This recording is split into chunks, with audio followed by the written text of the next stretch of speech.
నమస్కారం, ఘంటారావానికి స్వాగతం. ముందుగా ప్రధాన అంశాలు.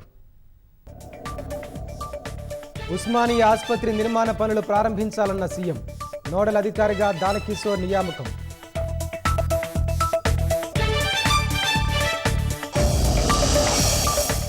ఇవాళ సిద్దిపేట జిల్లా ముఖ్యమంత్రి రేవంత్ రెడ్డి పర్యటన. కోకాకోలా గ్రీన్ ఫీల్డ్ ప్లాంట్ను ప్రారంభించనున్న సీఎం.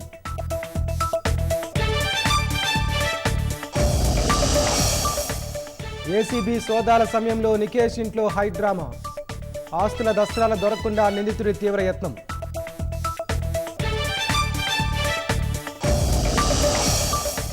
రాష్ట్రంలో ఇవాళ రేపు తేలికపాటి నుంచి మోస్తరు వర్షాలు. ఉమ్మడి ఖమ్మం, వరంగల్, నల్గొండ జిల్లాలకు ఎల్లో హెచ్చరిక.